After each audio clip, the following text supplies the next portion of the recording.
বাংলাদেশের বিদ্যুৎ ও জ্বালানি খাতের নীতি, পরিকল্পনা এবং বাস্তবায়নের সঙ্গে দীর্ঘদিন সরাসরি যুক্ত ছিলেন ডক্টর আহমদ কায়কাউস। তিনি সরকারের বিদ্যুৎ বিভাগের সচিব এবং সিনিয়র সচিব হিসেবে দায়িত্ব পালন করেছেন। পরবর্তী সময়ে তিনি প্রধানমন্ত্রীর মুখ্য সচিবের দায়িত্ব পালন করেন। ফলে বাংলাদেশের বিদ্যুৎ উৎপাদন সক্ষমতা বৃদ্ধি, জ্বালানি নিরাপত্তা, বিদ্যুৎ আমদানি, বেসরকারি বিদ্যুৎ কেন্দ্র এবং এই খাতের দীর্ঘমেয়াদী পরিকল্পনা তিনি খুব কাছ থেকে দেখেছেন এবং নীতি নির্ধারণী পর্যায়ে কাজ করেছেন।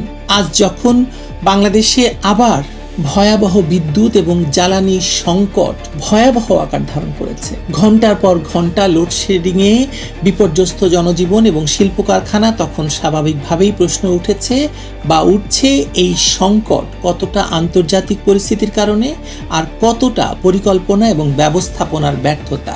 সবচেয়ে বড় কথা, যে পরিমাণ টাকা $10 বিলিয়ন গত এক বছরে এই জ্বালানির পেছনে খরচ হয়েছে, তারপরেও কেন বাংলাদেশের মানুষ বিদ্যুৎ পাচ্ছে না, জ্বালানি পাচ্ছে না, সেই প্রশ্ন তো করাই যায়। যে বাংলাদেশ একসময় ভয়াবহ বিদ্যুৎ ঘাটতি থেকে বেরিয়ে উৎপাদন সক্ষমতা বহুগুণ বাড়িয়েছিল, সেই দেশ আবার কেন অন্ধকারের দিকে ফিরে গেল? বর্তমান সংকটের কারণ আওয়ামী লীগ সরকারের সময়ে গড়ে ওঠা বিদ্যুৎ এবং জ্বালানি ব্যবস্থাপনার শক্তি এবং দুর্বলতা, জ্বালানি কেনা, বকেয়া পরিশোধ, ক্যাপাসিটি চার্জ, আদানি থেকে বিদ্যুৎ আমদানি, ভবিষ্যৎ জ্বালানি নিরাপত্তা এবং ভারতের সঙ্গে প্রস্তাবিত বিদ্যুৎ করিডোর, এসব নিয়েই আজ কথা বলবো বাংলাদেশের সাবেক বিদ্যুৎ সচিব এবং সাবেক মুখ্য সচিব ডক্টর আহমদ কায়কাউসের সঙ্গে। আহমদ কায়কাউস নিশ্চয়ই আমাদের জানাবেন যে এই সংকট থেকে আমরা আসলে কিভাবে মুক্তি পেতে পারি। আহমদ কায়কাউস।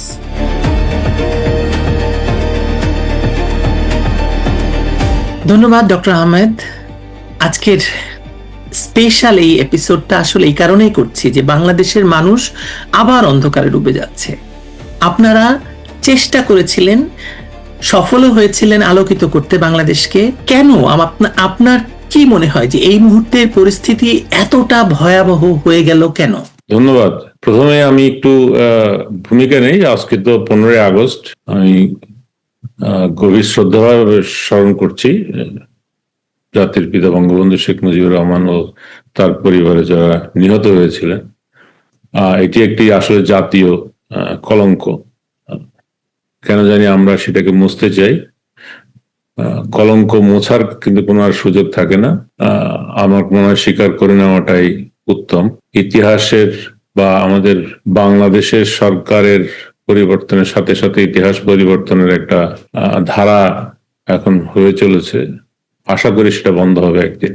যাই হোক, এটা নির্মম হত্যাকাণ্ড। এটাকে আমরা যদি দুঃখ করে স্মরণ না করি তাহলে এটা মানুষ হিসেবে আমাদের। আপনি যখন প্রসঙ্গটি তুললেনি, আজকে মানুষ বলছে মানে দ্বিতীয় স্বাধীনতা পেয়েছে 2024, সবকিছুর মত প্রকাশের স্বাধীনতা, সবকিছুর স্বাধীনতা দিয়েছে, শোক প্রকাশের স্বাধীনতা দিল না কেন? সেটাই, মানে আমি ওই জিনিসটাই বলছি যে ধরেন আইন একজনের জন্য একরকম, আরেকজনের জন্য আরেক রকম তো হয়তো হওয়া উচিত না। তো আমাদের মনে হয় একটু চোখে ঠুলি লাগিয়ে ফেলেছি আর কি। আপনার জন্য যদি স্বাধীনতা থাকে তাহলে আমার জন্য থাকা উচিত। এবং দুর্ভাগ্য হচ্ছে যারা মানে দেশের স্বাধীনতার জন্য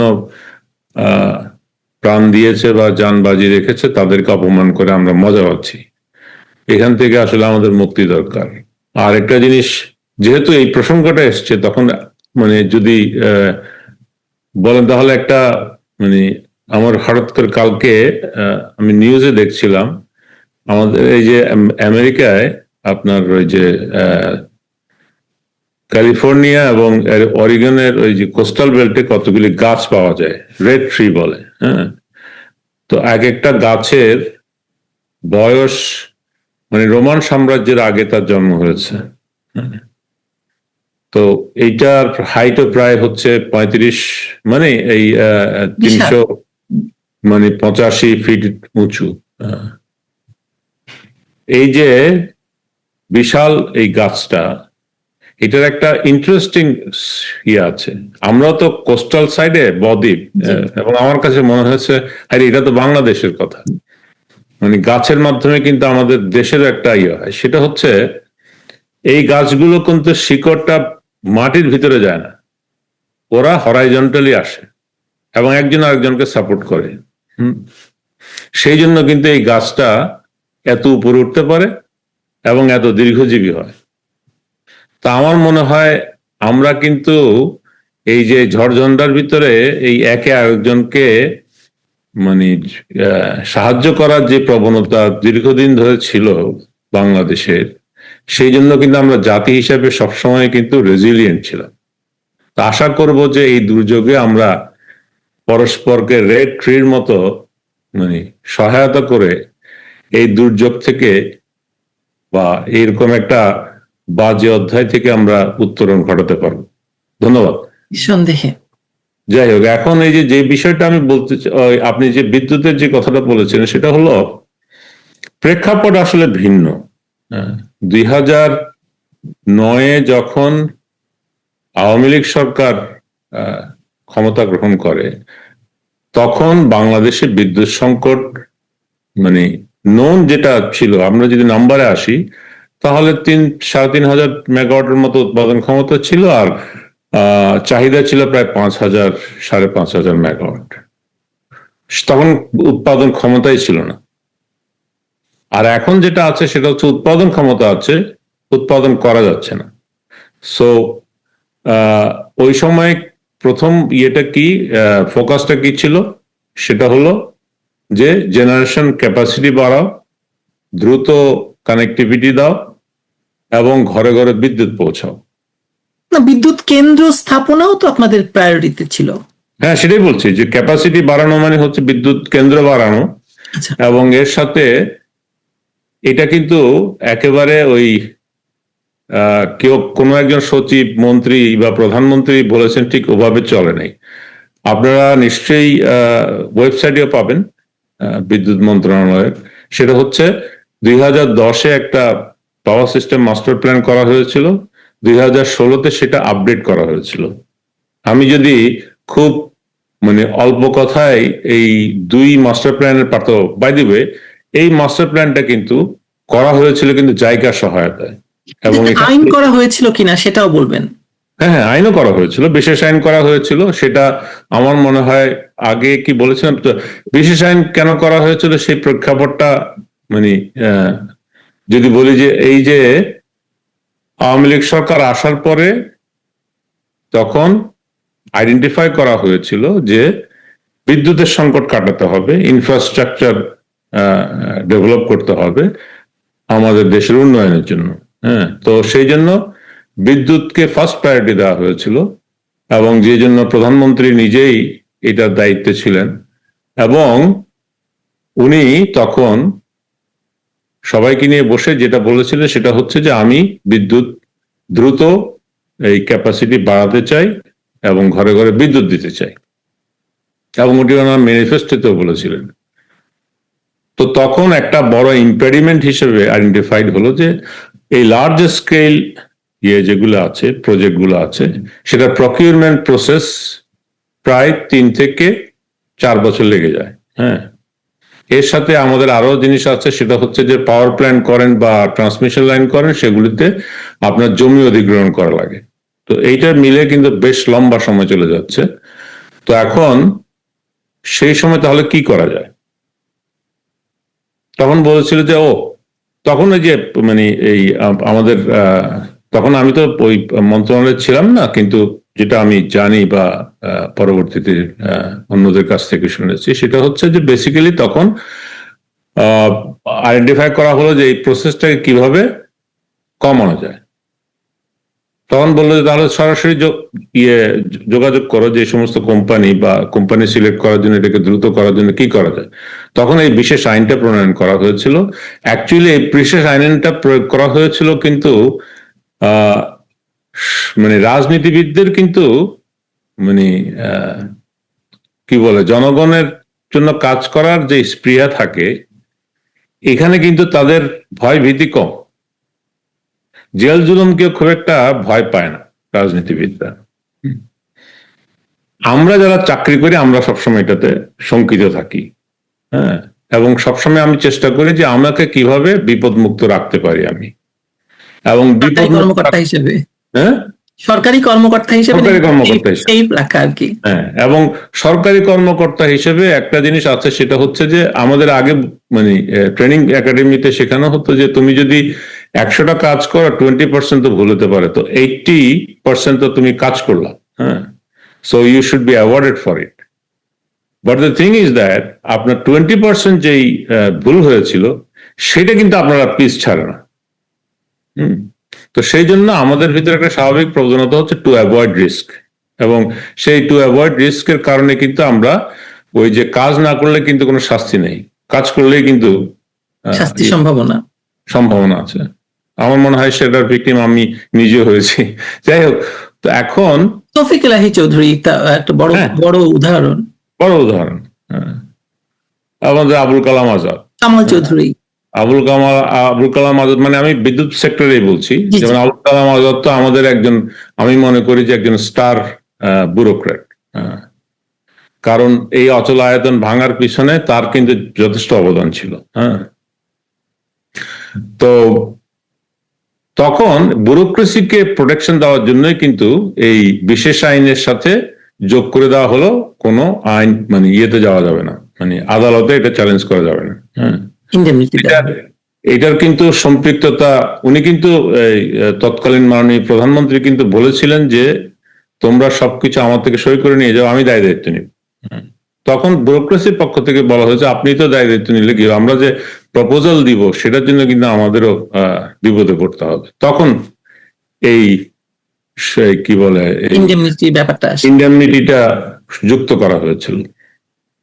যাই হোক, এই যে আইনটা করা হলো, সাথে কিন্তু অপরিকল্পিত পদ্ধতিতে কিন্তু যাওয়া হয়নি, সাথে সাথে কিন্তু একটা পাওয়ার সিস্টেম মাস্টার প্ল্যান তৈরি করার জন্য জাইকাকে এনগেজ করা হলো, এবং জাইকার যারা কনসালটেন্ট ছিল এখানে কেউ কিন্তু আপনার আমাদের সরকার থেকে কিন্তু নির্বাচন করে দেওয়া হয়নি, তারাই করেছে, ইন্ডিপেন্ডেন্টলি করেছে।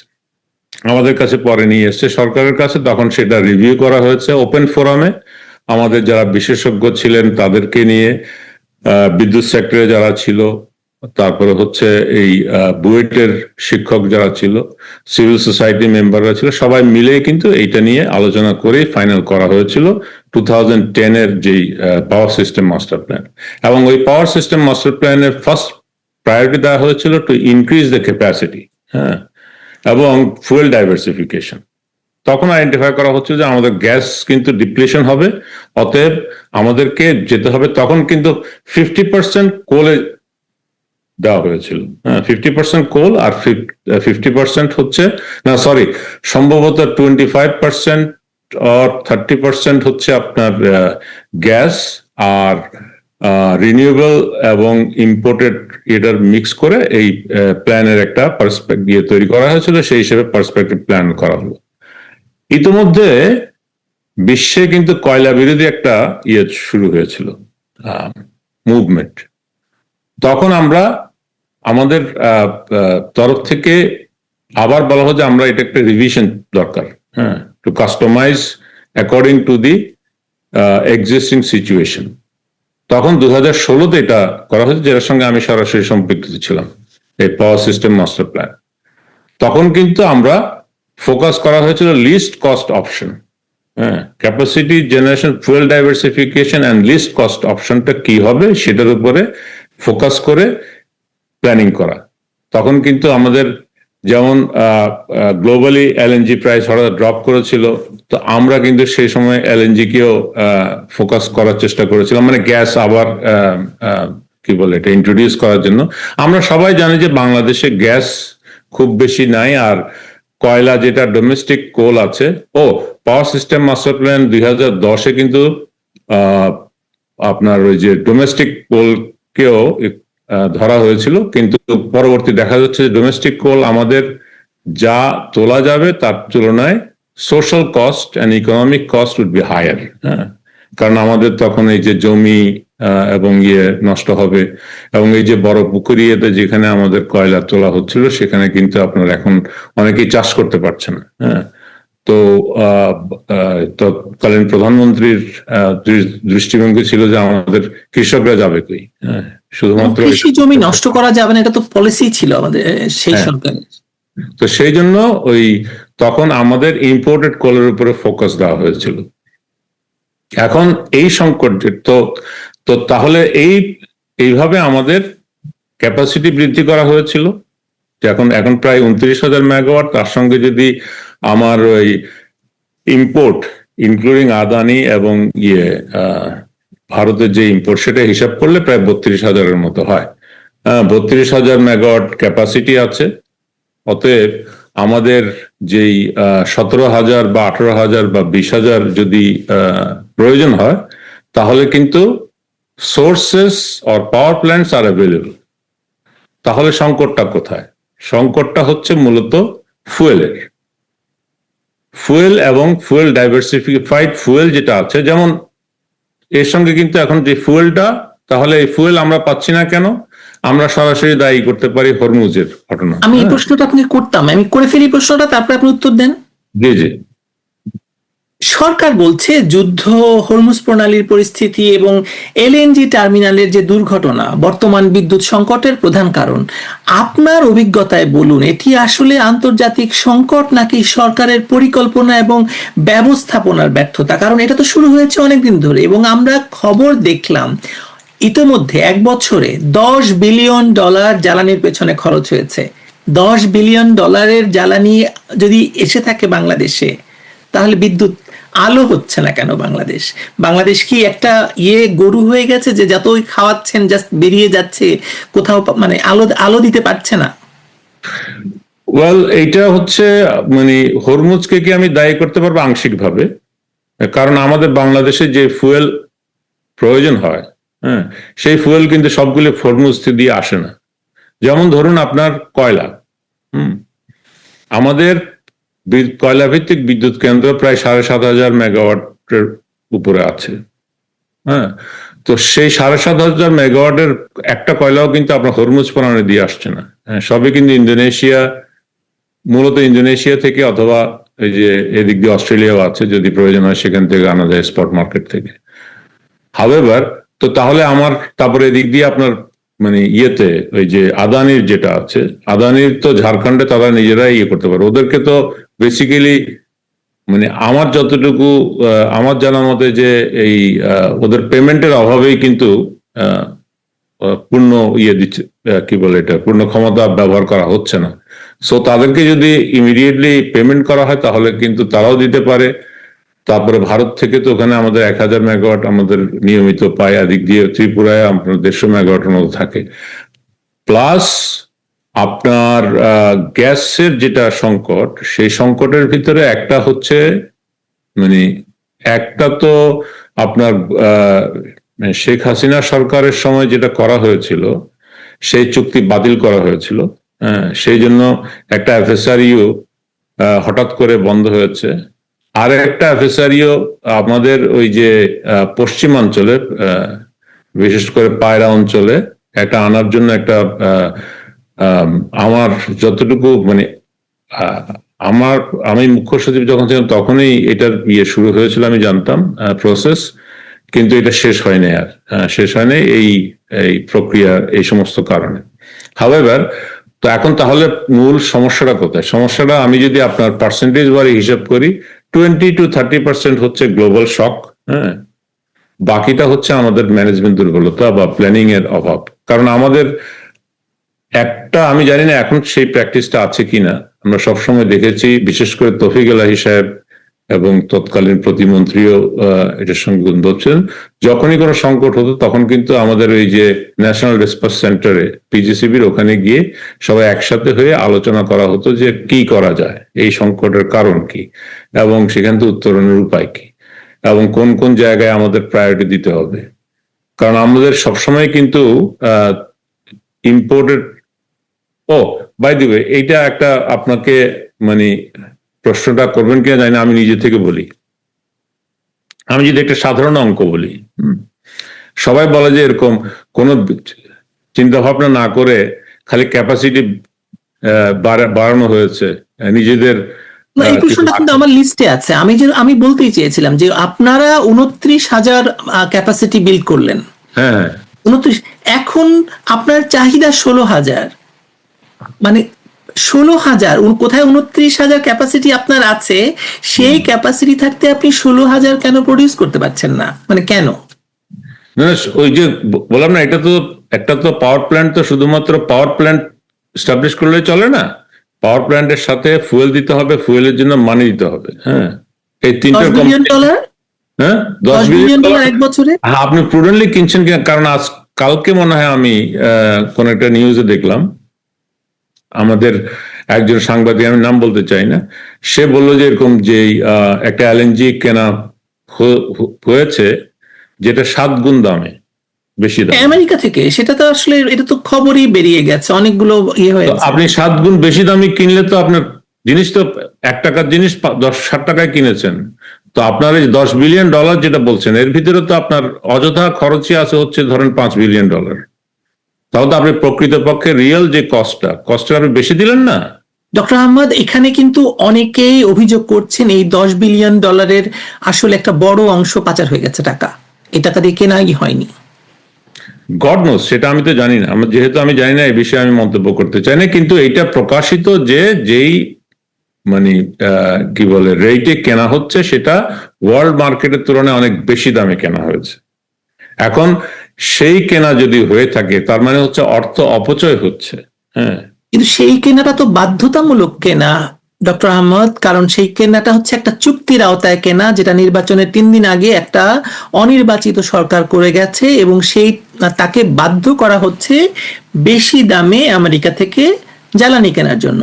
এবং যে ব্যক্তিটি বাংলাদেশে আমরা সর্বজন বিদিত হয়ে গেছে, যে ব্যক্তিটি বাংলাদেশে সরকার পরিবর্তনের বা বাংলাদেশে এই কালার রেভলিউশনের পেছনে দায়িত্ব পালন করেছে, গুরু দায়িত্ব পালন করেছে, সেই মার্কিন যুক্তরাষ্ট্রের রাষ্ট্রদূত পিটার হাস এই কোম্পানিটির সাথে যুক্ত। সুতরাং এটা কিন্তু একটা চেইন অফ, মানে ইরেগুলারিটিস বলতে পারেন, বা চেইন অফ ঘটনার অংশ। আমার তো ভিতরে কি হয়েছে সেটা বলার যেহেতু মানে প্রকৃত অর্থে জানি না বা তথ্য নাই, কিন্তু আউটকাম কি হয়েছে সেটা যদি বিবেচনা করি, তাহলে তো অবশ্যই আমরা যে ওই যে এর আগে এই যে যারা বিপ্লব করেছে তাদের মুখে শুনেছি দেশ নাকি বিক্রি করে দিয়েছে শেখ হাসিনা ভারতের কাছে। আপনি কোনো দলিল বের করতে পারলেন না এখনো পর্যন্ত, কিন্তু এখানে একটা দলিল আছে যেখানে দেশ বিক্রির বা দেশকে পুরোপুরি 12টা বাজানোর যা যা প্রয়োজন সবই করা হয়েছে। এরকম আনইভেন চুক্তি তো আর কেউ করেছে কিনা আমার সন্দেহ আছে। আচ্ছা, আপনাকে যদি একটা জিনিস বলি যে মার্কিন যুক্তরাষ্ট্রের বর্তমানে ট্যারিফের হাত থেকে রক্ষা পাওয়ার জন্য এটা করা হয়েছে, যদি হিসাব করা হয়। হ্যাঁ, বাংলাদেশ মার্কিন যুক্তরাষ্ট্রে গার্মেন্টস এক্সপোর্ট করে 7 বিলিয়ন, 7.5 বিলিয়নের মতো। হ্যাঁ, অ্যারাউন্ড 20% of its এই যে garments comes to Bangladesh, sorry US. হ্যাঁ, 7 বিলিয়নকে বাঁচানোর জন্য আপনার কত বিলিয়ন খরচ করতে হবে? 14টা বোয়িং। অথচ আপনার কিন্তু যদি ইউরোপিয়ান ইউনিয়ন এখন দাবি করে বসে, তাহলে তুমি আমাতেই কিনবে না কেন? কারণ মেজরিটি কিন্তু বেসিক্যালি আপনার পোশাক রপ্তানি হয় কিন্তু ইউরোপিয়ান ইউনিয়নে, আর তার সঙ্গে যদি ইউকে যুক্ত করা হয়, কারণ এয়ারবাসের সঙ্গে ইউকেও জড়িত ওদের প্রোডাকশনে, ওরা যদি বলে আমাতেই কিনো, বাংলাদেশ যাবে কোথায়? এবং আপনি তো সংকট কারণে বেশি যেখানে এক্সপোর্ট করছেন তাদেরকেই আপনি সুবিধা বেশি দেবেন নাকি? কিন্তু ডক্টর কাইকাউস, আমাকে আপনি এই কথাটা একটু খোলাসা করে বলেন যে শুধুমাত্র এই কেনা বেচার মাঝখানে আপনি দেশটাকে একেবারে শেষ করে দেবেন, অন্ধকারে নিমজ্জিত করে দেবেন, এটা কি, মানে এটা আমরা কোন পৃথিবীতে বসবাস করছি? সেটি আমার তো আর ভাষা নাই, আমি শুধুমাত্র নাম্বারিং, এই যে আপনাকে একটা কম্পারেবল স্টেটমেন্ট দিচ্ছি যে আপনার যদি ধরেন যে এই সিচুয়েশনে তো আমাদের কোনো উপায় ছিল না, সেজন্য আমরা করেছি। হ্যাঁ, আপনার কোনোভাবেই তো, যেমন এই যে মার্কিন যুক্তরাষ্ট্রের সঙ্গে যে আমাদের যেই আমদানি রপ্তানি হয়, হ্যাঁ, আমরা যদি হিসাব করি শুধুমাত্র গার্মেন্টস এর এই $7 বিলিয়ন চলে যাবে এই ভয়টা দেখালে তো চলবে না। আপনি কি পরিমাণ আমদানি আমাদের হয় জানেন? আমাদের অধিকাংশ পাওয়ার প্ল্যান্ট কিন্তু জি থেকে নেওয়া। হ্যাঁ, সেটা তো মার্কিন যুক্তরাষ্ট্রের, তাই না? তারপরে হচ্ছে আমাদের ইতিমধ্যে আমাদের মানে বিমানের যতগুলি আছে ফ্লিট আছে সবগুলো হচ্ছে বোয়িং এর। হ্যাঁ, এককভাবে, এখানে আর কারো নেই। আমরা বাংলাদেশ কি নেই তাকে, আমরা কি সেগুলি নিয়ে আগ্রহ করতে পারতাম না? যে তুমি যে আমাকে বলছো যে তোমার সঙ্গে আমার আনিবে নিয়ে, লুক এট দি ভলিউম। তারপরে হচ্ছে ধরেন এই যে বড় বড় আমাদের এক্সকাভেটর এত বড় কাজ হচ্ছে বাংলাদেশে, এই যে রাস্তাঘাটে ম্যাক্সিমাম এক্সকাভেটরে তো আপনার হচ্ছে এই কেটারপিলার। হ্যাঁ, তো কেটারপিলারের যদি সেই সমস্ত যন্ত্রাংশ, তারপর হচ্ছে আমাদের মেডিকেল ইকুইপমেন্টস এর ম্যাক্সিমাম হচ্ছে জি। তো এই সবগুলো যদি আমি যুক্ত করি যে কি পরিমাণ আমি আমদানি করছি, এটা কি মানে কোনোভাবে ধোপে টেকে? Did we argue on behalf of the country? Not at all. তারপরে আপনি দেখেন এই যে একটা চিন্তা করে দেখেন, এই যে এই কি বলে এটা, গমের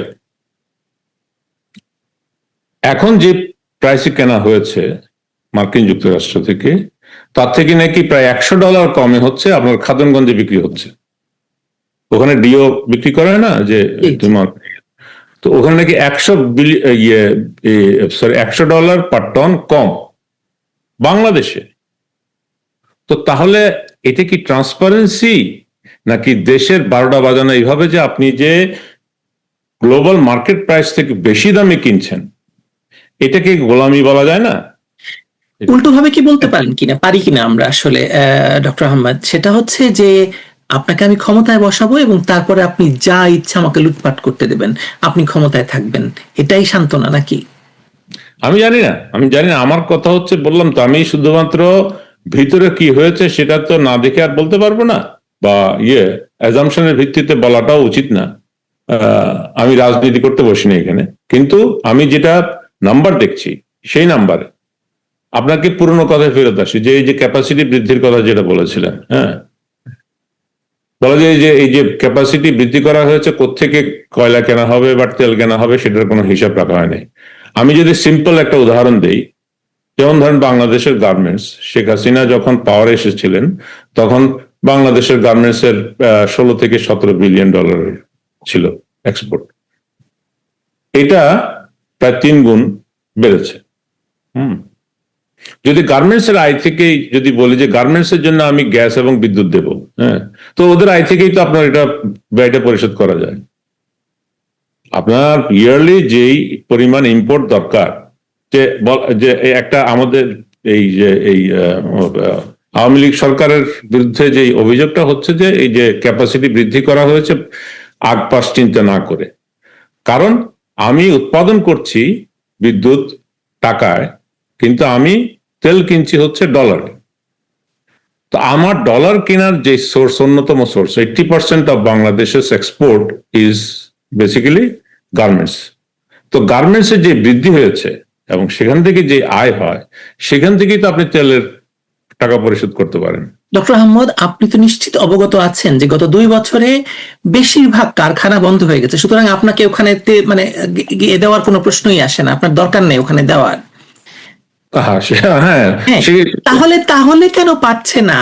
তাহলে কেন মানুষের বাড়িতে মানে গ্যাস নেই, বিদ্যুৎ নেই, মানুষ কেন ঘুমাতে পারছে না, মানুষের বাচ্চারা কেন পড়তে পারছে না? এই একটা প্রশ্ন আপনার কাছে করছি। আরেকটা প্রশ্ন হচ্ছে, ধরুন এই যে এতগুলো বন্ধ হয়ে গেল, মানুষ তো আসলে বেকারও হয়ে গেছে, মানুষের তো আসলে কোনো আয়ের উৎস নষ্ট হয়ে গেছে, শেষ হয়ে গেছে। সুতরাং এই যে চেইন অফ বাংলাদেশের মানে বাংলাদেশের নিচের দিকে যাওয়া, এটা তো একটা আসলে আমাদের যে কোনো সময় একটা ভয়াবহ জায়গায় নিয়ে দাঁড় করাবে। আপনি কি সেই ভয়াবহ জায়গাটা সম্বন্ধে একটু ইলাবোরেট করবেন কিনা? মানে আমি জানি না, মানে কি বলবো সেটাও মাঝে মধ্যে মানে মাথা গুলিয়ে ফেলি আর কি। সেটা হচ্ছে, ধরেন আমাদের যেই ঊর্ধ্বমুখী প্রবণতাটা ছিল, সেটাকে কিন্তু যেহেতু শেখ হাসিনা বা আওয়ামী লীগ সরকার ক্ষমতায় ছিল, এটাকে আমাদের সবাই মিলে এটা যে ভুল সেটা প্রমাণ করতে হবে। আমাদের যারা বিশেষজ্ঞ আছেন, অর্থনীতিবিদ আছেন, তারা মিলে একটা হোয়াইট পেপারও তৈরি করেছেন। হ্যাঁ, হোয়াইট পেপারে যারা যুক্ত ছিলেন এরা অধিকাংশই ছিল মানে বাংলাদেশের নামকরা অর্থনীতিবিদ। এবং আমরা কিন্তু ওই অর্থনীতির ছাত্র হিসেবে আমি নিজেকে অর্থনীতিবিদ দাবি করতে পারি না, কারণ আমার কাছে মনে হয় যে এটা বাহুল্য, কিন্তু আমি ছাত্র এবং কিছু নাম্বার বুঝি আর কি। এক বললো যে এরকম এটাতে ইনফ্লেটেড হয়েছে। হ্যাঁ, কিভাবে হয়েছে কোনো ব্যাখ্যা নাই। আপনারা সূচক বাড়িয়ে দেখেছেন বা দেখিয়েছেন, এই অভিযোগ তো সবসময় ছিল যে আপনারা। তো মানে আপনি তো অভিযোগ করার সময় তো বলতে হবে, তো আপনি যদি আমাকে বলেন যে আপনার মানে কি বলে এটা, আপনার পকেটে 20 টাকা ছিল, আমি মেরে দিয়েছি, তো আপনাকে তো বলতে হবে যে কিভাবে মেরেছি। আপনি বলবেন যে এই যে আমার 20 টাকা তোমার পকেটে, তাই না? বা কিছু একটা তো আপনাকে প্রমাণ দিতে হবে, না হলে তো শুধুমাত্র বললে তো বহু কিছু বলা যায়। আর সাধারণত ধরেন যারা একাডেমিক, তারা কিন্তু সোর্স এবং ক্লারিফিকেশন সবসময় দেয়। আমাদের যে কোনো একাডেমিক পেপারে দেখবেন মডেল এবং কিসের ভিত্তিতে করা হয়েছে, তারপর হচ্ছে সোর্সেস এবং ডেটা কোনটা ব্যবহার করেছে, সবগুলি দেওয়া। এখানে আল্লাহ রহমতে সেটা দেওয়ার কোনো প্রয়োজন হয় না। সোর্সেস হচ্ছে পত্রিকা, তারপরে হচ্ছে ধরেন গ্লোবাল ফাইন্যান্সিয়াল ইন্টিগ্রিটি না কি একটা ইয়েছে, জিএফআই মনে হয়, ওদের একটা নাম্বার থেকে বের করে এক্সট্রাপোলেট করে $234 বিলিয়ন বানিয়ে দিয়েছে। হ্যাঁ, একটা বছরের সম্ভবত 2013 বা সামথিং একটা নাম্বার ছিল, ওটাকে এক্সট্রাপোলেট করে $234 বিলিয়ন করে দিয়েছে। করার পরে বলছে যে $234 বিলিয়ন বাংলাদেশ থেকে পাচার হয়ে গেছে। বাংলাদেশ তো শেষ হয়ে যাওয়ার কথা ছিল। হ্যাঁ, বাংলাদেশ তো উজাড় হয়ে যাওয়ার কথা ছিল, তাহলে বাংলাদেশ তো টিকে থাকার কথা। সেটাই না। আর তাছাড়া ধরেন এই যে এক্সট্রাপোলেশন যেটা যে করেছে, হ্যাঁ, সেটা যে আমরা বুঝি, ওরা আসলে পুরো বাংলাদেশকে মনে করেছে যে মানে কিছু অজ্ঞ মূর্খের দল, এরা কেউ কিছু বলবে, যা বলবো তাই খেয়ে ফেলবে। হ্যাঁ, এই যে কিছুদিন আগে আমাদের এই যে বিশেষ একজন ব্যক্তি আছেন সিপিডি, উনি বললেন যে এই আরে মানে এলডিসি গ্রাজুয়েশনে নাকি ইয়ে ছিল, তাড়াহুড়া ছিল। অথচ আপনি জানেন ওনারা কিন্তু প্রতিনিধিত্ব করেছেন এলডিসি গ্রাজুয়েশনের আমাদের প্রত্যেকটা মিটিং এ। তখন কি আপনার মুখে অ্যাসিড মেরে দেওয়া হয়েছিল?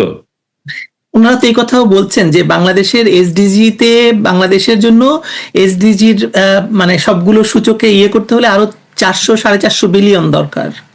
কিন্তু আপনারা তো এসডিজি তে সাফল্য সারা পৃথিবীময়, আপনাদেরকে বলা হচ্ছিল যে বাংলাদেশ এমন একটা এক্সাম্পল এসডিজি বাস্তবায়নে।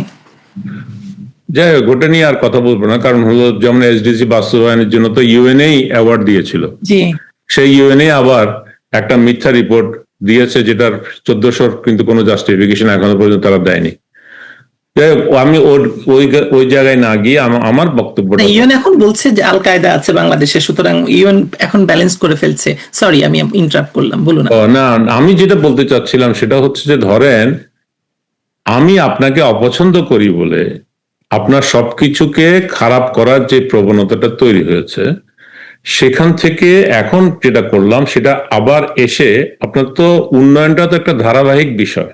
হ্যাঁ, আপনি যে হঠাৎ করে যে একটা মানে পতন ঘটালেন সেখান থেকে, এবং একটা দেশের উন্নয়ন কিন্তু শুধুমাত্র ইনফ্রাস্ট্রাকচার দিয়ে হয় না, আলটিমেটলি কিন্তু মানুষ।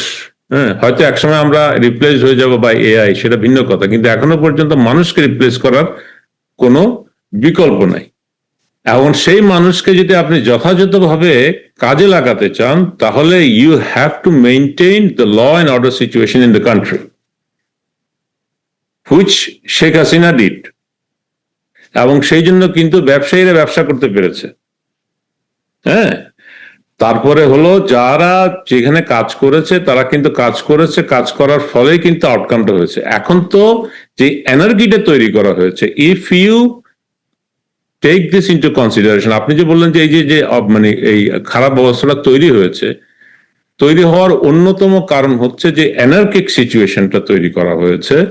এবং যেমন ধরেন পুরো পৃথিবীতে, যদিও বা মানে আমরা এখন এই পৃথিবী কিন্তু দেখা যাচ্ছে যে সিলেক্টিভ ওয়েতে কথা বলে। হ্যাঁ, ইন্টারন্যাশনাল কমিউনিটি কিন্তু সিলেক্টিভ ওয়েতে কথা বলছে। ইন্টারন্যাশনাল কমিউনিটি যখন পদ্মা ব্রিজের কন্ট্রাক্ট এগ্রিমেন্ট বাতিল করে দিল একতরফা ভাবে ওয়ার্ল্ড ব্যাংক, তখন কিন্তু ইন্টারন্যাশনাল কমিটি তখন মুখে কুলো পেটে দিয়েছিল। হ্যাঁ, অথচ এই ইন্টারন্যাশনাল কমিউনিটি কিন্তু গ্লোবালি বলছে যে we have to protect the intellectual property right, এবং এগ্রিমেন্টের যে ইয়েটা, হ্যাঁ, agreement cannot be cancelled without any justification, এই সমস্ত সবক কিন্তু আমাদের দিয়েছে, এই করেছে। ঠিক সেরকম ভাবে কিন্তু এই যে লাস্ট সরকার সরকার বলবো কিনা আমি ঠিক জানি না, তারা কিন্তু অনেকগুলি চুক্তি বাতিল করে দিয়েছে। জি, হ্যাঁ, তার ফলে কিন্তু আপনার এই যে এলএনজি সংকটের একটা অন্যতম কারণ কিন্তু সেটা বাতিল করে দিয়েছে। কারণ এই ওয়ান অফ দি মানে আপনার gradual growth of electricity and gradual depletion of gas, এটা তো সাইমালটেনিয়াসলি ঘটছিল। তারই পরিপ্রেক্ষিতেই তো বেসিক্যালি দেওয়া হয়েছিল, কিন্তু এলএনজি টার্মিনাল সংখ্যা বৃদ্ধি করা হয়েছিল। হ্যাঁ, তো সেইটাকে কিন্তু অল অন এ সাডেন বন্ধ করে দিয়েছে।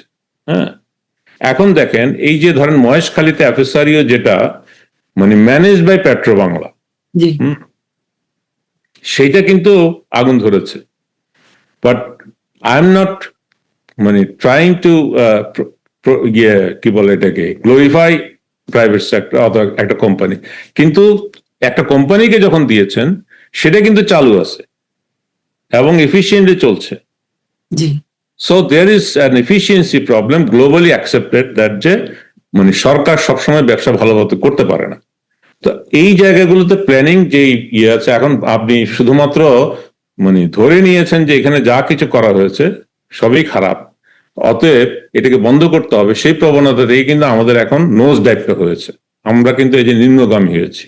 এই মানে বিরোধী দলীয় হুইপ নাহিদ ইসলাম বলেছেন যে সময় মতো জ্বালানি কেনা হয়নি, ভর্তুকির অর্থায়ন পরিকল্পনা ছিল না এবং ভুল জায়গায় অর্থ কাটা হয়েছে। এটা বলতে কি বুঝেছেন বুঝতে পারিনি। আপনি কি একমত তার সঙ্গে যে বর্তমান সংকটের বড় কারণ মানে ফিউল প্ল্যানিং এবং ক্যাশ ফ্লো ম্যানেজমেন্টের ব্যর্থতা? ভাই এমন একটা লোকের নাম বললেন, নাম নিতেই ভয় পাচ্ছি। হ্যাঁ, তবে আমি এই বিষয়ে কোনো মন্তব্য করতে আগ্রহী না, কারণ আপনাকে আমি একটা তথ্য দেই ভয় পাওয়ার আগে, কারণ হচ্ছে এখন দেখা যাচ্ছে যে তারেক রহমান পর্যন্ত চ্যালেঞ্জ দিয়েছেন তাদেরকে একটা প্ল্যান দেওয়ার জন্য, যে কিভাবে এই 6 মাসের মধ্যে তারা করে দেখাতে পারবে, শুধু একটা প্ল্যান দেখ। তারা আবার প্ল্যান একসেপ্ট করেছে, দেখলাম আজকে হাসনাত আব্দুল্লাহ পর্যন্ত এটা স্ট্যাটাস দিয়ে বলছে আমরা চ্যালেঞ্জ একসেপ্ট করলাম, আমরাও প্ল্যান দেব। মানে এই হচ্ছে চ্যালেঞ্জের মধ্যে দুই পক্ষের মধ্যে চ্যালেঞ্জ হচ্ছে। ওই যে বাংলায় একটা প্রবাদ আছে যে পাটা আর পুতা হচ্ছে ঘষাঘষি করে আর মাঝখানে মরিচ পিসা মরে, সেই অবস্থায় বাঙালির জীবন হচ্ছে তাই। না, কারণ হচ্ছে বাংলাদেশের সকল জ্ঞান বুদ্ধি তো একজন মুরব্বীর কাছে আর হচ্ছে কিছু পোলাপানের কাছে। অতএব এই মানে আপনার এই যে পাটা উতার মাঝখানে ওই মরিচ হতে চাই না আর কি, কথা বলছেন না আপনি। মানে একজন মুরব্বী সব পাণ্ডিত্য নিয়ে ফেলেছে, আর তার কিছু সাকরেজ থেকে হঠাৎ করে ইয়ে থেকে ওই যে কি বলে এটাকে পাতাল থেকে বের হয়েছে নাকি আসমান থেকে বের হয়েছে, থেকে বের হয়েছে। তো তাদের সব ধরেন তাদের কাছে বুদ্ধি আছে। আমরা যারা কাজকর্ম করেছি আমরা তো সবগুলি হচ্ছে এরা রাষ্ট্র মেরামত করে দেবে, এরা সংবিধান পরিবর্তন করবে, এরা বাংলাদেশ পরিবর্তন করে দেবে, এবং তাহলে হচ্ছে আমাদের যে চুল পেকেছে এটার কোনো মূল্যই নাই। আপনাকেই মনে হয় আগে বলেছিলাম আমি, তো যদি তারুণ্যই সবকিছু করে ফেলতে পারে তাহলে মুরব্বী কেন এসে বসলেন এখানে? Very valid question. আপনাকে আমি একটা প্রশ্ন করি। আপনি একটু আগে বলেছেন যে সবকিছু হরমুজের উপর চাপিয়ে দেওয়া হচ্ছে, যে কয়লা, ভারত থেকে আসা বিদ্যুৎ কিংবা নুমালিগড়ের ডিজেল সবই তো হরমুজ প্রণালীর উপর নির্ভরশীল নয়। তাহলে এগুলোর সরবরাহ কমলো কেন? যুদ্ধের ব্যাখ্যার আড়ালে কি বকেয়া ডলার এবং প্রকিউরমেন্টের ব্যর্থতা চাপা দেওয়া হচ্ছে কিনা? আপনার এই যে লাস্ট কিছু ইয়েতে যেগুলি আমরা দেখছি, হ্যাঁ, এই মানে 24-এর পরে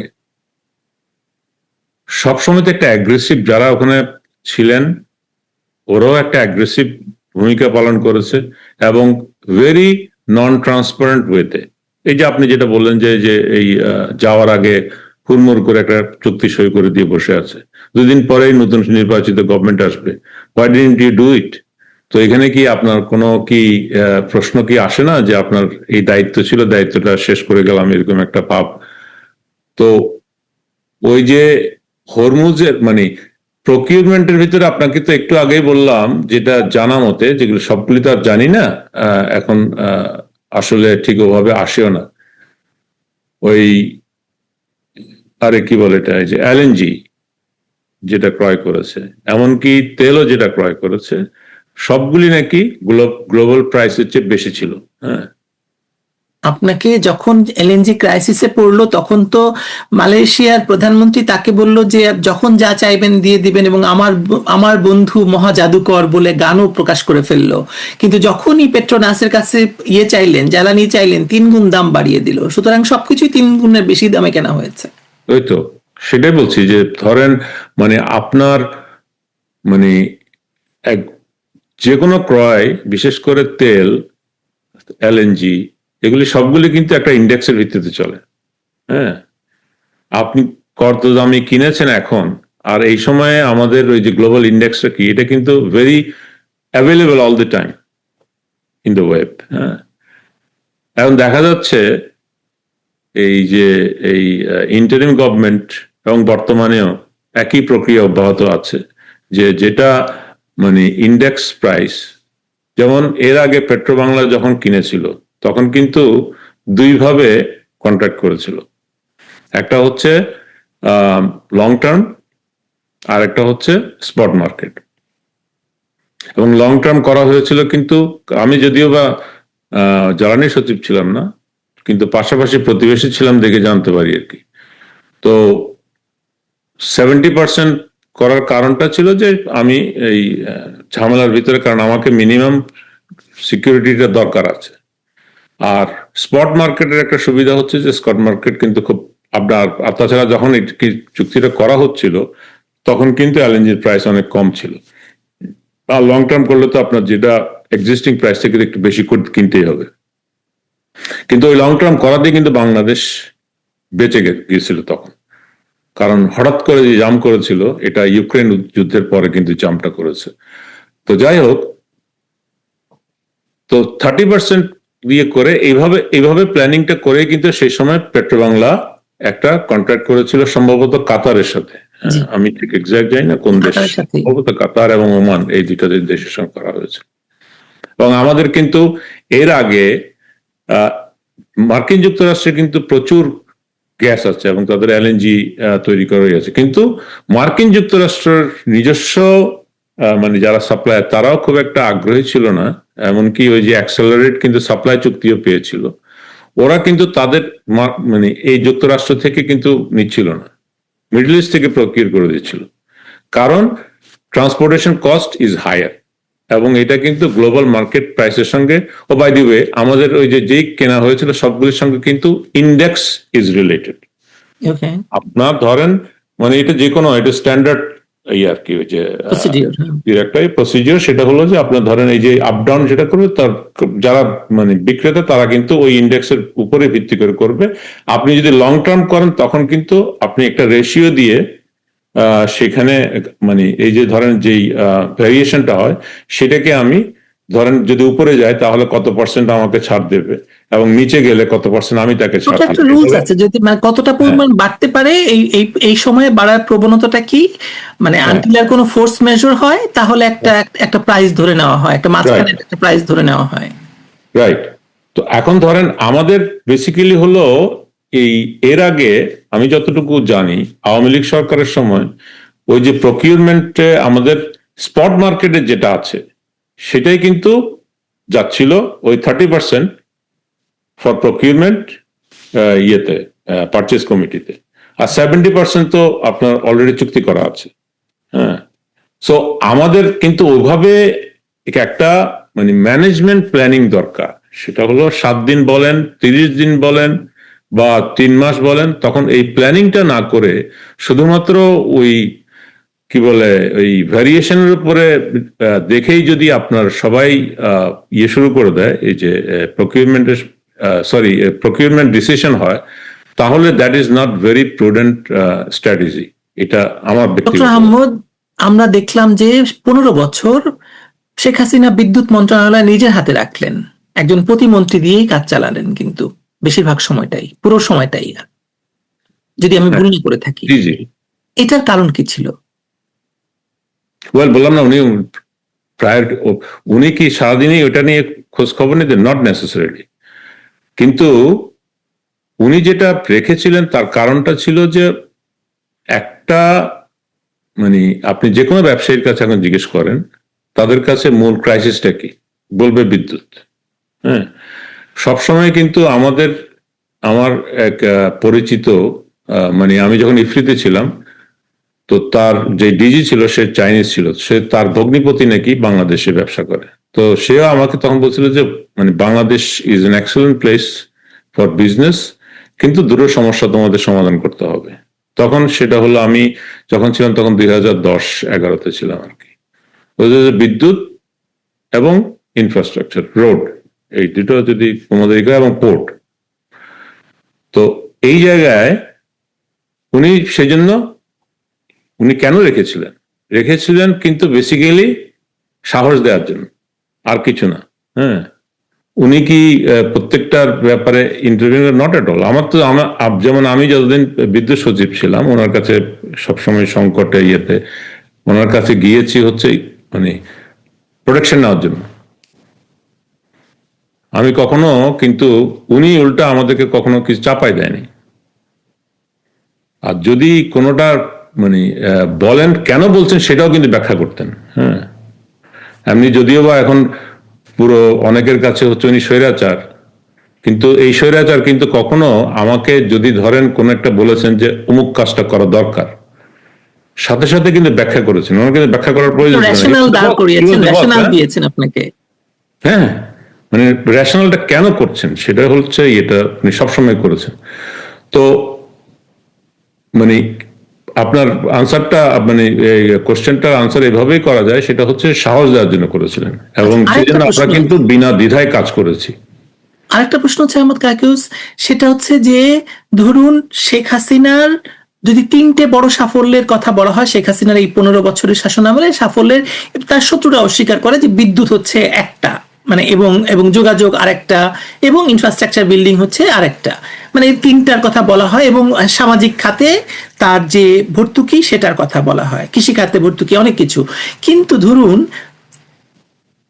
মানে একদম যদি আপনি মানে বিএনপির আগের সরকারগুলোর সবচেয়ে বড় দুর্বলতা বিদ্যুৎ খাত। আপনার মনে আছে কিনা জানি না, 2001 থেকে 2006 সালে এই মন্ত্রণালয়ের দায়িত্ব ছিলেন এবং মানে এই বিদ্যুৎ মন্ত্রী, এখন যিনি বিদ্যুৎ মন্ত্রী তিনি, এবং সেই সময় বাংলাদেশে ভয়াবহ বিদ্যুৎ লোডশেডিং হতো। দৌড় সালাউদ্দিনের ঘটনা জানি, এবং তাকে কিন্তু মানে পদচ্যুত করা হয়েছিল যতটা মনে আছে আমার, এই বিদ্যুৎ মানে মন্ত্রীকে। আবারও তিনি আসছেন এবং কাকতালীয়ভাবে আবারও একই অবস্থা। মানুষ এখন খাম্বা নিয়ে ভিডিও বানাচ্ছে এবং খুবই খুবই ন্যাক্কারজনক সব মানে কথা বলছে এই মানে সরকার সম্পর্কে, যে না পারলে ছেড়ে দাও, এরকম কথাও বলছে।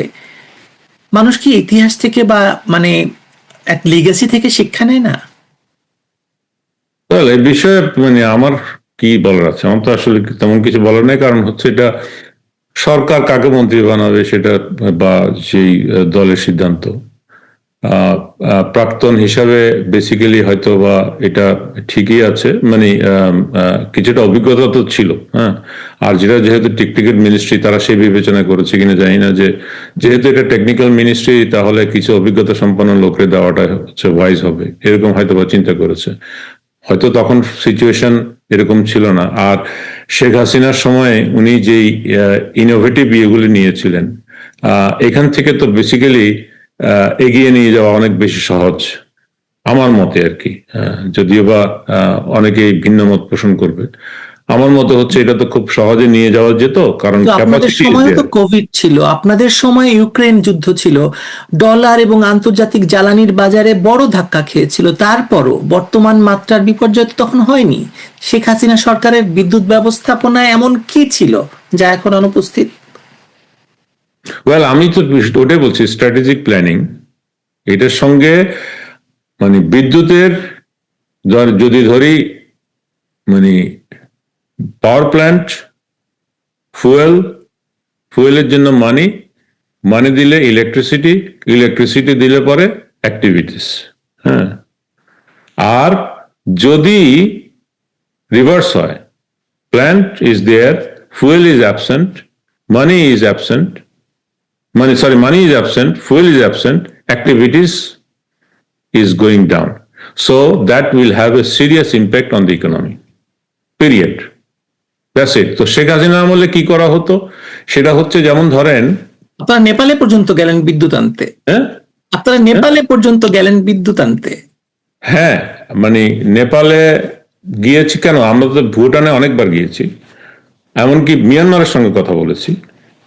কারণ আমাদের আরেকটা মানে খুব ফোকাস ছিল, সেটা হয় নাই, it's long term. But the thing is যে এই যে ধরেন কয়লা বিরোধী যেই অ্যাটিটিউড, বিশেষ করে which is real as well, এই যে ধরেন ক্লাইমেট চেঞ্জে ইম্প্যাক্টেড হয়।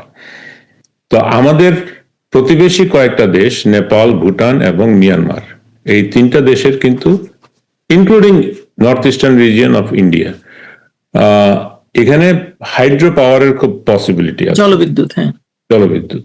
যে কারণে আমরা রিজিয়নাল কানেক্টিভিটির উপরে খুব ফোকাস দেওয়া হয়েছিল, এবং এটাতে আবার ওয়ার্ল্ড ব্যাংক, এডিবি এরাও খুব, এবং ইনক্লুডিং জাইকা, এরাও খুব উৎসাহ দিচ্ছিল। যে কারণে আমাদের ধরেন রিফিউজি সমস্যা ছিল, কিন্তু আমরা সেই সময়ে এই আমাদের তৎকালীন উপদেষ্টা ডক্টর তৌফিক আলাহি চৌধুরী সাহেবকে সহ আমি গিয়েছিলাম মিয়ানমারে, হ্যাঁ, কথা বলার জন্য। তাদের সঙ্গে মিটিং হয়েছিল। আবার আরো একটা জিনিস ছিল হচ্ছে যে মিয়ানমারের উপর দিয়ে লাওস থেকে কিন্তু বাংলাদেশে বিদ্যুৎ আনা যায়, কারণ লাওসে চায়না হিউজ ইনভেস্ট করেছিল। জি, সবচেয়ে বড় বিদ্যুৎ কেন্দ্র ওখানে বানিয়েছে, একটা ড্যাম বানিয়েছে বিরাট বড়, কিন্তু ইউটিলাইজ করতে পারছে না। So they needed to sell the electricity. তো Bangladesh was a good candidate for this. কিন্তু এই যে 1200 কিলোমিটার ট্রান্সমিশন লাইন দিয়ে আনতে গেলে আমাদের কস্টিংটা একটু বেশি পড়ে যাচ্ছে। তো এটা নিয়ে মানে আমি বিদ্যুৎ সচিব থাকা অবস্থায় কথাবার্তা হয়েছিল। পরে তো আমি মুখ্য সচিব যখন ছিলাম তখন এইটার সম্পর্কে আর জানতামও না, আমি খোঁজ নিই, কারণ আমাদের তখন ওই যে কোভিড, এই নিত্য নতুন র্যাবের উপর স্যাংশন, এই সমস্ত ইয়েতে আমাদের এই ফোকাসটা কিন্তু তখন সরকারের ডাইলিউটেড হচ্ছিল। যে পরিমাণ মানে 2020 পর্যন্ত যেভাবে ফোকাস ছিল, সেই ফোকাসটা কিন্তু এই যে কোভিড এর পরে একটুখানি ইয়ে হয়েছে। তো মানে আলটিমেটলি যেটা আমাদের ধরেন, হোয়াট ইজ দি ফেট, এক হচ্ছে বাংলাদেশকে আগাইতে হবে। হ্যাঁ, বাংলাদেশের ইলেকট্রিসিটি প্রয়োজন আছে।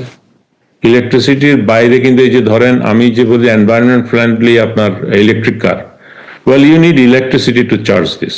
হ্যাঁ, সো আলটিমেটলি কিন্তু ইলেকট্রিসিটির প্রোডাকশন বাড়াইতে হবে। Fortunately because of the policies, the infrastructure is already there. We need fuel diversification and the planning. এখন দেখেন, বলতেছে আমি যদি পেমেন্ট করি, মানে হুইচ, এটা কিন্তু ইট স্টার্টেড ফ্রম অ্যাকচুয়ালি, একটু যদি ব্যাকে যাই, মানে 2023 থেকেই কিন্তু এই যে ইউক্রেন যুদ্ধের পরে ডলারের যে সংকটটা তৈরি হয়েছে, আমাদের পেমেন্ট ডেফার করার একটা মানে তৈরি হয়েছে, প্রবণতা। আমি ব্যক্তিগতভাবে কিন্তু ডেফার্ড পেমেন্টে আমি সবসময় আপত্তি করেছি। ডেফার্ড পেমেন্ট মানে হচ্ছে আপনি ইনক্রিজ কস্ট, কারণ আপনাকে ইন্টারেস্ট সহ দিতে হবে। সো আমি যদি ধরেন এটা তো কোনো গোল্ডেন রুল না যে আমাকে 3 মাস বা 6 মাসের আমদানির সমপরিমাণ রিজার্ভ রাখতে হবে। হ্যাঁ, জি, আপনার যদি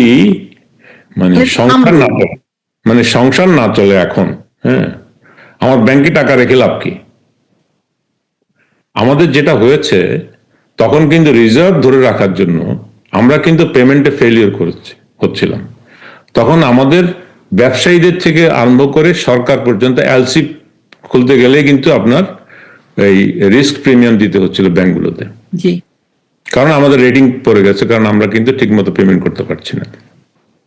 তাহলে আমাকে কিন্তু পেমেন্ট দিতেই হচ্ছে, আমি কিন্তু বেশি পয়সা দিয়ে দিচ্ছি। হ্যাঁ, এই প্রবণতাটা বেশ আগে থেকে শুরু হয়েছে এবং এটার অন্যতম কারণ হলো যে ধরেন বাংলাদেশ ব্যাংক এবং মিনিস্ট্রি অফ ফাইন্যান্সের সাথে বা অন্যের সাথে সিনার্জিটা ঠিক মতো ছিল না, হ্যাঁ, অথবা কেন্দ্রীভূত হয়ে গেছিল কোনোভাবে, হ্যাঁ।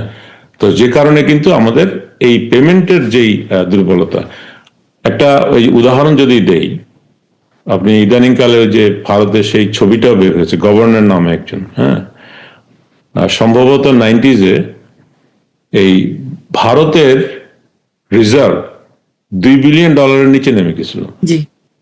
তো দেশ ব্যাংক্রাফ্ট হওয়ার কথা ছিল সেই সময়, কিন্তু আইএমএফ থেকে অন্যান্য ইয়েরা কিন্তু ইন্ডিয়াকে খুব প্রেফার করতো না, বিকজ সোভিয়েত ইউনিয়নের সঙ্গে ইন্ডিয়ার সখ্যতা ছিল। তারপরে কিন্তু বিভিন্ন শর্তে তারা আইএমএফ থেকে লোন নিয়েছিল, তারপরে সোনা বিক্রি করেছে নাকি হয়তো জিম্মা দিয়েছিল, হয়তো না, সোনা বিক্রি করেছিল, মানে ছেড়ে দিয়েছিল মনমোহন সিং এর মানে সময়টাতেই। হ্যাঁ, মনমোহন সিং তখন ফাইন্যান্স মিনিস্টার ছিলেন। তো সেখান থেকে কিন্তু এখন 700 বিলিয়নের উপরে ভারত। তখন কিন্তু এনিহাও সোনা বিক্রি করে কিন্তু পেমেন্ট দিয়েছে। হ্যাঁ, সো আমার কথা হচ্ছে ভারতের মতো একটা দেশ যদি $2 বিলিয়ন থেকে ইয়ে হতে পারে, যেমন শেখ হাসিনা যখন ক্ষমতা এসেছিলেন 2009, তখন বাংলাদেশের রিজার্ভ সম্ভবত $8 বিলিয়ন বা $10 বিলিয়ন এরকম ছিল, হ্যাঁ। সেখান থেকে যদি এখানে আসতে পারে, তো আমি যদি 5-6 বিলিয়ন এক্সট্রা খরচ করে আমরা অল ডিউস ক্লিয়ার করে দেই, হ্যাঁ, আমার কোনো অসুবিধা আছে বলতে আমি মনে করি না। এটা হলো আমার ব্যক্তিগত অভিমত, হ্যাঁ। এবং এই যে এই 6 মাসে রাখতে হবে, এটা কোনো মানে পরীক্ষিত ইয়ে না, এটা কোনো একজন অর্থনীতিবিদ আইএমএফ এ বলেছে, তারপর থেকে চালু হয়ে গেছে, হ্যাঁ। এটা কিন্তু কোনো একটা লিখিত পরিতোষ এরকমও কিছু নাই। সো আমার ব্যক্তিগত অভিমত হচ্ছে একটু সাহস দরকার এবং একটা প্ল্যানিং দরকার, হ্যাঁ। যে সাহসটা এই যে এই আমাদের প্রাক্তন মাননীয় প্রধানমন্ত্রী স্বৈরাচারী শেখ হাসিনা ছিল, হ্যাঁ, দেশের জন্য মহত্ববোধ ছিল। আমার সর্বশেষ দুটো প্রশ্ন আছে।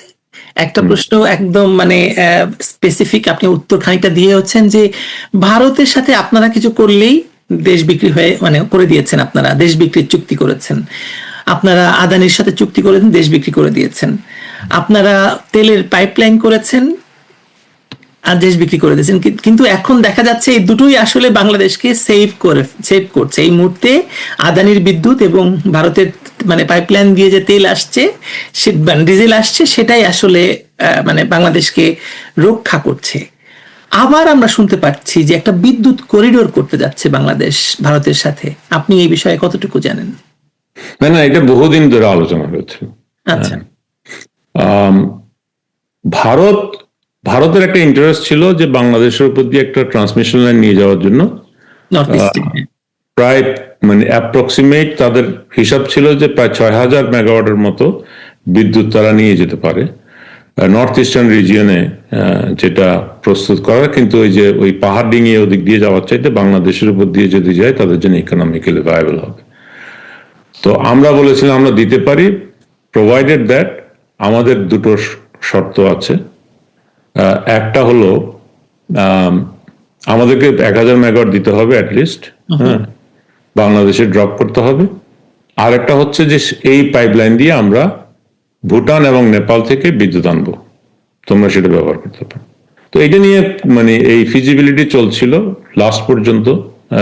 এবং আপনার আমাদের মতো ব্যুরোক্রেসি তো ভারতে আছে, মাঝে মধ্যে তাদের লোয়ার ব্যুরোক্রেসি একটু অযথা মানে আমাদের মতোই ইয়ে করে, বেশি পরীক্ষা করতে করতে এই অবস্থায় চলে আসছিল। একসময় যেমন দেখেন মানে এটা একটু না বললেই নয়, হয়তো কিছুটা ইয়ে মনে হবে, বাট আমাদের মানে আমি যখন ইনহেরিট করেছি তখন কিন্তু বেসিক্যালি মানে আমাকে বললো যে এরকম আমরা কিন্তু জয়েন্ট স্টিয়ারিং কমিটি একটা আছে বিটুইন ইন্ডিয়া এন্ড বাংলাদেশ, আমরা 6 মাস অন্তর অন্তর মিটিং হতো। তো ওইখানে আলোচনার মধ্যে এই করিডোরের এটা নিয়ে যখন কথা হচ্ছিল তখন একটা আমি যখন পেয়েছি তখন বলছে যে এটা কস্ট শেয়ারিং এ বেসিসে হবে, হ্যাঁ। তো আমাদের কোন এক কলিগ বলেছিল যে এটা কিন্তু অরিজিনালি ইন্ডিয়ার পুরোটা করার কথা ছিল, তাই না? এটা আসে কেন বলে এই যে পরীক্ষা করার সময় ওরা এই যে ওদের আইয়ার নাইয়ার শাসিত সাউথ ব্লক এটা ওদের ওরা হচ্ছে ওই যে ওদের যে পাওয়ার গ্রিড কোম্পানি আছে, জি জি, ওদের ওই কর্মকর্তারা কথা বলার সময় আমাদের লোকজনকে যে ট্রিক করে এরা ঢুকিয়ে দিয়েছে, ওরা বুঝতে পারে না। But the thing is that আমি তখন যিনি বিদ্যুৎ সচিব ছিলেন তার সঙ্গে একবার কথা হলো, সে বলতে না, এটা তো বাংলাদেশকে পে করার কথা ছিল না, I was there, I am going to certify you. তারপরে কিন্তু তাকে উদ্ধৃতি দিয়ে আমি যখন বললাম তখন কিন্তু আবার সেটা কারেক্টেড হয়েছিল। সো মানে এই লোকটা কিন্তু তখন এটা না বললেও পারতো, হ্যাঁ, যেহেতু তার, কিন্তু উনি কিন্তু হি ওয়াজ সো অনেস্ট যে আমাকে বলছে না, এটা তো কথাই হয়েছিল যে India will pay, why this came, who did this, এটা বলে সে কিন্তু হি certified on behalf of the then Indian administration that যে এটা হয়েছে। সো আমাদের আসলে একটা বন্ধুত্বপূর্ণ সম্পর্ক ছিল, হ্যাঁ। দুর্ভাগ্য সবসময় দেশ বিক্রির কথা শোনা যায়, যেমন আদানির। কোথাকার এক আমাদের বাংলাদেশের যুক্তরাজ্যেই নাকি অর্থনীতি পড়ায়, আমি আর নামও বলছি না, যে ওখানে সরকারের একটা সভায় আমার নাম নিয়ে নাকি বলে তার কাছে সুনির্দিষ্ট তথ্য প্রমাণ আছে আদানি আমাকে কত $1 মিলিয়ন দিয়েছে। তো তার কাছে আপনার মাধ্যমে বিনীত অনুরোধ, ভাইজান আপনি এটা প্রকাশ করুন, আপনার এই তথ্য গোপন রাখবেন না প্লিজ। আপনারা যারা এই সমস্ত অন্যের চরিত্র হরণ করেন, দয়া করে সেটা বন্ধ করেন। দেশ বিক্রি যদি এত অল্পতে করেন তাহলে তো খুব খারাপ আর কি, আসলে এত অল্প টাকা। এইভাবে মানুষকে যদি মানে কাজ করার জন্য এইভাবে তিরস্কৃত হইতে হয়, তাহলে ভালো কাজ কেউ করবে না, সাহস নিয়ে কেউ করবে না, হ্যাঁ। সেই জন্যই কিন্তু এই যে বিশেষ আইন প্রণয়ন করেও কিন্তু মানে এই সমস্ত দায় দায়িত্ব মাথায় নিয়েও শেখ হাসিনা কিন্তু সবাইকে উৎসাহ দেওয়ার চেষ্টা করেছিলেন যে ভালো। শেষ প্রশ্নটা করি, সেটা হচ্ছে যে বিদ্যুৎ মন্ত্রী এত ব্যর্থতা নিয়ে আগের বার পদত্যাগ করতে হয়েছিলেন, এবার বলছেন যে আপনারা এতদিন রেখে গেছেন যে আসলে তারা মানে চালাতে পারছে না, তাদের খুব হিমশিম খেতে হচ্ছে, এবং তারা আসলে চাইলেও খুব 2 বছরের আগে এই পরিস্থিতি ভালো হবে না। দিনাটা কোথায় আমি ঠিক সেটা বুঝতে পারছি না। মানে আপনারা তো ঋণ রেখে গেছেন। হ্যাঁ, ঋণ তো, যেমন আপনি যদি এই আপনাকে আমি অনুরোধ করব, সেটা হচ্ছে আমাদের এক্সটার্নাল ডেট, হ্যাঁ, external date as a % of GDP একটা রেশিও অর্থনীতিতে সবসময় চালু থাকে, হ্যাঁ। আমাদের হচ্ছে 19% অর সামথিং, ইউজুয়ালি বলে এনিথিং অ্যাবাভ 35%। আর এক্সটার্নাল ডেট যদি আপনি হিসাব করেন, জাপানের কিন্তু 100%-এর বেশি, হ্যাঁ। সো দেনা দিয়ে আমেরিকার 130% এরকম, হ্যাঁ। তো দেনা দিয়ে কিন্তু হয় না। তারপরেও কিন্তু আমাদের যেহেতু ধরেন আমাদের 10%-এর কম, না, আমাদের স্ট্রং কারেন্সি নাই, হ্যাঁ। যেমন মার্কিন যুক্তরাষ্ট্রের একটা বড় আছে, শক্তি আছে, তাদের কারেন্সিটা হচ্ছে হার্ড কারেন্সি হিসেবে বিবেচিত, সে ইচ্ছা করলে প্রিন্ট করে দিয়ে কিন্তু তার দেনা মুক্ত হয়ে যেতে পারে। আমাদের সেভাবে সম্ভাবনা নাই, সেই জন্য আমাদের কিন্তু একটা প্রুডেন্টলি চলতে হয়।